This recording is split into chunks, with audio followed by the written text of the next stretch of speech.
Furti quasi a ripetizione, così i controlli nel territorio agrigentino sono stati intensificati. Forze dell'ordine al lavoro anche nella città dei Templi, in particolare riflettori puntati su una zona del centro storico dove risulta piuttosto elevata la concentrazione di stranieri.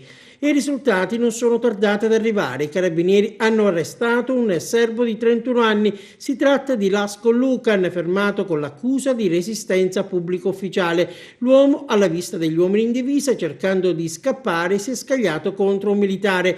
Eseguito il controllo alla banca dati, grazie alle impronte digitali, è stato scoperto che il 31enne aveva un'altra identità, Lasco Radoslewski, a carico del quale vi era un ordine di cattura emesso dal Tribunale di Enna del 2014 per scontare 11 mesi di reclusione per furto aggravato in concorso.